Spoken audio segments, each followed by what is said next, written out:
operate all the apparatus, but there's 3 of us that are assigned as engineers. This is our latest piece of fire apparatus, and it's got all the new modern innovative techniques: adjustable steering wheel, tilt wheel, adjustable seat, so we can adjust it for different heights for different people. This has a telescopic steering wheel, so you can set it up or down, which makes it nice. We also have on here, it's an automatic transmission. It's all push button, it's all electronic, it shifts electronically. We have on this particular truck what they call a Jake brake. Because of the size and the weight of this apparatus, it assists in braking the vehicle when we back off the accelerator. So it saves on the brakes and also makes it safer to drive. We have master control switches up here. This is our overhead. That turns all the lighting on for the outside of the truck. And it has a special device here, so if it draws too much current, it's a load shedding device. It'll shut the devices down so we won't overload the battery and keep the charging system inactive. We have an air-conditioned cab, which is kind of nice because on a hot day, if you have to rehab after a fire, you can get in the engine and cool down. This is our first fire apparatus we have with a hail pump, which is a quality. They have Watrous. All our other fire trucks have Watrous pumps. This is a hail pump. It's 1,500 gallons of water minimum capacity of the pump. It's got a Cummins diesel engine in it, designed specifically for fire apparatus. It has basically all the same components as the older trucks, except this does have an ABS, which is an analog brake system also. It's electronically controlled.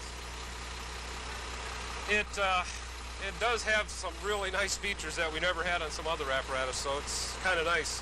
We went from a 1962 to a 1996, and this is really sharp. But you need it to keep up with the modern fire service with all the technologies today. We get out of here, and then we go back to the pump panel. Oh boy. Here we go. This particular apparatus has a 55-foot ladder with a water tower on it, and it's designed specifically to flow a certain amount of water. We have dual controls to operate this device. You can operate it from the side panel here, which is the pump panel where the engine and pump operator works from. It also has a rear control in the back, which you can operate it from. The rear control overrides the side control, so in case somebody's working on the ladder, we can get to make sure nobody's going to be hurt. If we have to retract an emergency situation, it would be in the back. It can be controlled from both places. This particular pump panel on this new one, you notice they're all different color coded, which is just about everybody's going that route now with modern fire apparatus. They're color coding all the discharge gates. All the gauges are marked. We also have our master gauges here as our intake and our discharge. We have pre-connect lines. This is what we use to attack our initial attack lines with the fire. In this compartment, it's a transverse compartment. It goes from side to side. We carry all of our long-handled tools in this compartment. We also carry, which is kind of unique on this piece of apparatus, we have an onboard generator which runs off the diesel. We can start that generator from here. It'll control these 750-watt quartz lights, which we operate at a fire scene. We can raise them up, they telescope. Then we have 750 watts of light that we can generate to either side. The convenience of the onboard generator makes it real nice because the operator, the pump, he can control all of it right from here. He can set the generator up, start it, control all the lights, have the lights functioning, so we don't have to take a person away to do something specifically. It can all be controlled from right here. On this particular apparatus, what makes it really nice, for convenience, safety, and operation, we got these new roll-up doors. Just a matter of slide and roll them up. Before, if you look on our other trucks, we have doors used to swing out and hinge, and you'd get yourself hit, you'd run into stuff. Now everything's out of the way, you don't have to worry about getting hit with any doors. The convenience of this truck, I explained the generator early, the circuit breaker panel box, which applies power to the lights. We also have receptacles built right onto the apparatus. to plug in for our emergency lights inside of a structure fire or exhaust fans that we carry. One of the neat things about this, with our old Hurst tool, Jaws of Life, you had to take the power unit out, which was gasoline driven, carry it out, then take the power head and carry it out. The convenience of this has really been beautiful because now we can have one man basically put this in service. He starts his generator, gets the electrical power over here to supply power to the motor drive unit for the Phoenix tool. It's electrically operated. The man can take this power tool off their spreader. The convenience of this, it has a spreader and it also has a cutter built right into it, where our other tool on our other apparatus are 2 individual units. We have these reels to pull it out, which makes it kind of convenient, so you can pull it out to the apparatus for the vehicle that needs the extrication. And we then have a cord re-reel wind, which makes it really nice because you can get it back in service, back on the engine really quick. We've taken and made this piece of apparatus so one man can do a lot compared to what we did before. The engineer can get a lot of things going. He can get 1,000 gallons of water going from the waterway. He can get his generator going, scene lights. We can get the rescue tools going right away. So it's really been really designed nice. It did some nice features on it, especially the roll-up doors and some of the conveniences like this. Okay, if you look at the back of the truck, what we got here, first of all, we'll start from the ground up. We got a little stool here, and what that does is that protects the operator of the truck in case this ladder should come in contact with any type of electrical hazard. That keeps them from contacting the ground, and therefore it keeps them from electrical hazard.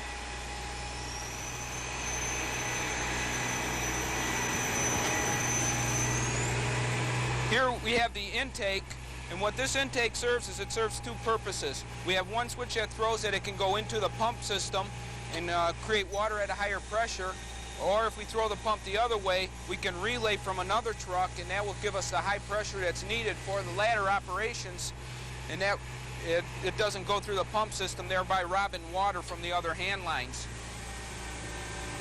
Up here is the controls for the ladder. It's one of the rear controls. We can control this to go right or left stream.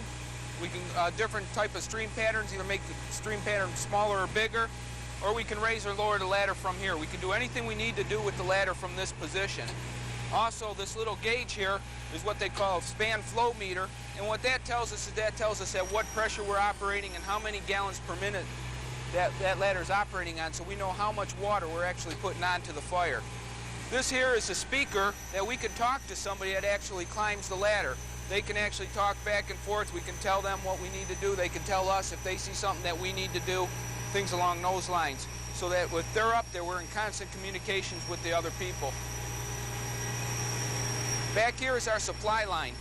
This is used for hydrant hookups. It's 5-inch supply line. It'll hook up to the hydrant and give us any amount of water that we need to operate this. As long as the hydrant's flowing, a good supply of water will get a good supply through that hose. Over here are our hand lines.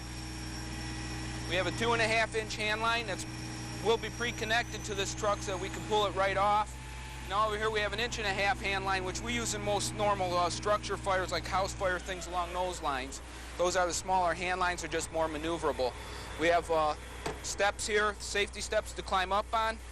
And we also, for operation of the ladder, have what's called a dead man switch. In order for that ladder to be operating from the rear of this platform, I have to have my foot on that switch. If it is not on that switch, the ladder will be inoperable, and that prevents anybody from accidentally moving the ladder while somebody's up there. Hi, I'm Lieutenant London. I'm going to show you the back of the compartment here. In this compartment here, we have a small fire extinguishers to handle small fires. Right here we have our positive pressure ventilation fan. And we have our axes of pike poles for forcible entry and ventilation.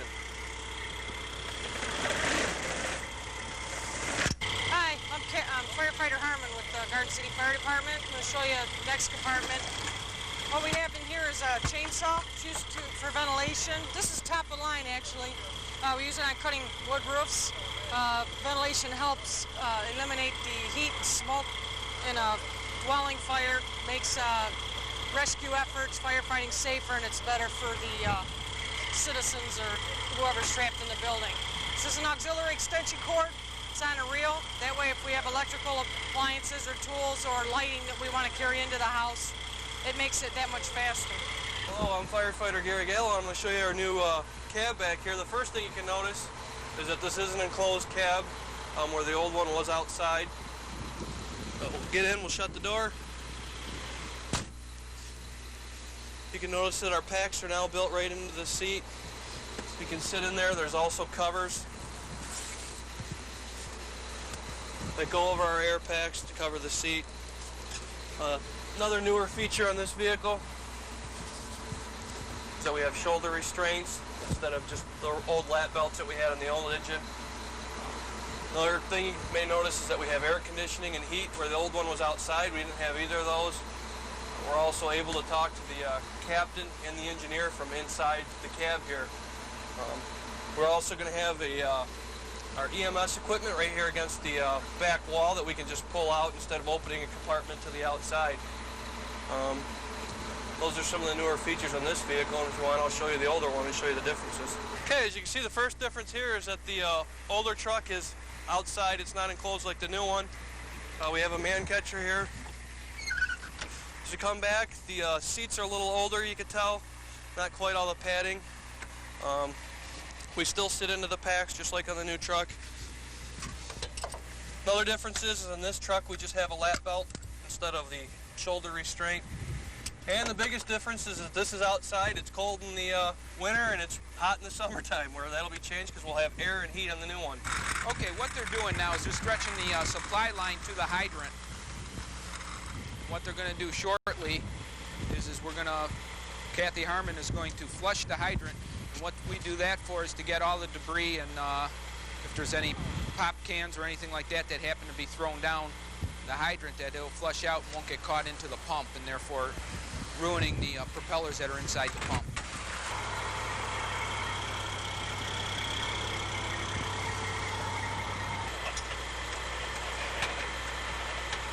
Okay, what she's doing now is she's flushing the hydrant, just getting some of that dirty water out in case there's any type of foreign objects in there that shouldn't be there.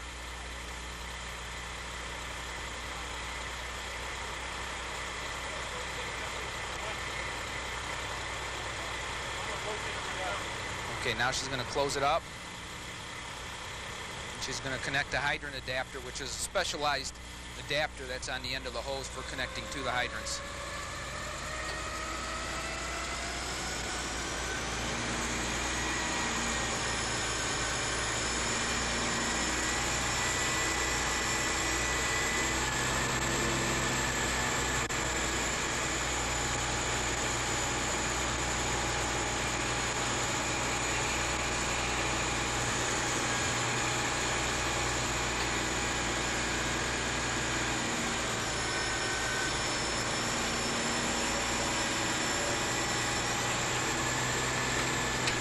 Okay, she's going to open up the hydrant now, and as she opens up the hydrant, you're going to see the flow of water that's going to come through the hose.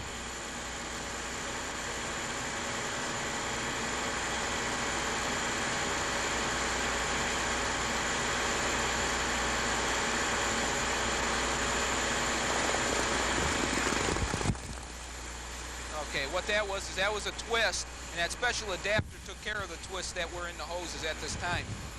We're going to have somebody go through the hose and take out the kinks. And what we have to do is we have to have a perfectly straight hose line. Terry's taking out the kinks now. And we'll make sure that that doesn't impede the flow of water in any type. It'll be just like kinking a garden hose. What we got now is we got firefighter Gallo who's getting ready to go up on the ladder. And what he's putting on is he's putting on a special leather belt. And that belt has a special hook that he's tucking in right now so it doesn't catch on the ladder. And what that hook does is that hook's going to secure him to the top of the ladder once he gets to where he wants to be on the ladder. And that prevents him from falling to the ground should something happen on top of that ladder. Okay, he's going to start ascending the ladder now.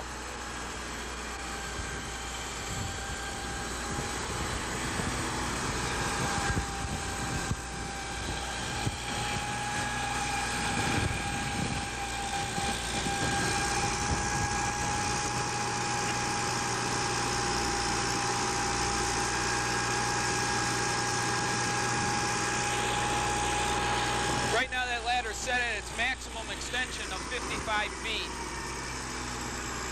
He's going to get to the top of the ladder, and there's little foot pegs that he's going to put down, and that supports his weight on the ladder at the very top.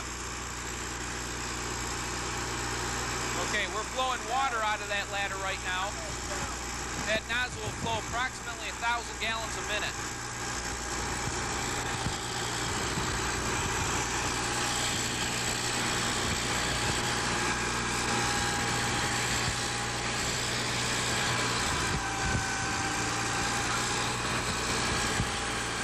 Right now is varying the stream between a fog stream and a straight stream. Different types of fires give us different situations that we need different types of streams for. Okay, right now it's a straight stream type of configuration. We'll change it to a fog stream here.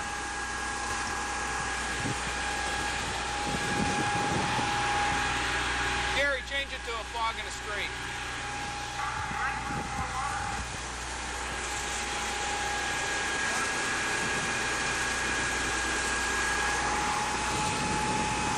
Okay, now's the fog stream configuration. That's a different type of fire. We might need this for firefighter safety. We may need it for the control of some type of hazardous situation. Okay, now he's switching it back to straight. This nozzle operates up and down, left and right, fog stream to straight stream. We can do just about anything that we need to do with this type nozzle. Also, if you notice Firefighter O'Callahan on the back of the truck, he's communicating with Gary at the top of the ladder, making sure Gary is safe, making sure that, keeping in mind our first thing is our safety, and directing Gary where he needs the water to go. And if Gary has any types of problems with that nozzle or needs more or less water, he can tell Terry, and Terry will be able to adjust that at the pump panel that we looked at earlier.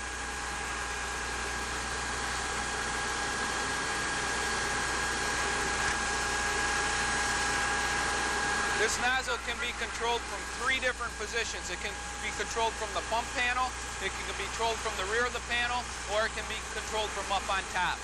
The person up on top has the override of everything. He is the one that can control everything because it's his safety. Now, when our firefighters are on top of the ladder, this truck has a safety feature built in. That ladder cannot be moved while that firefighter is on top of that ladder.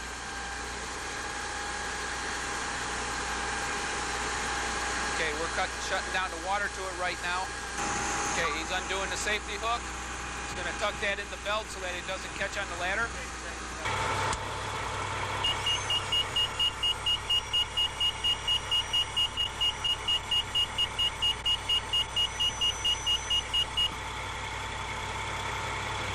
Okay, what I've just done is I've lowered our ground ladders down.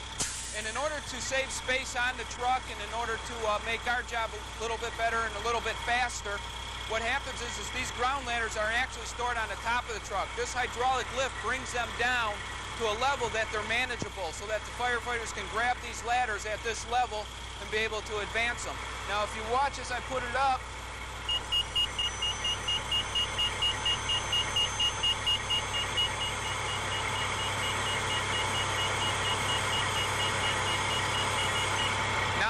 are stored back on the top, and these compartments are accessible.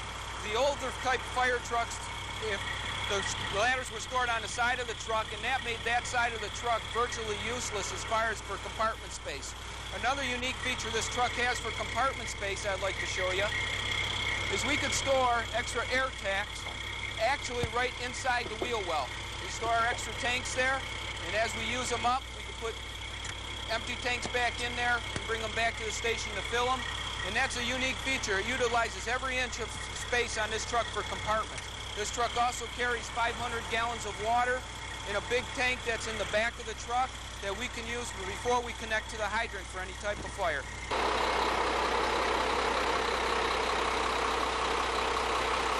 Okay, well, this is our truck.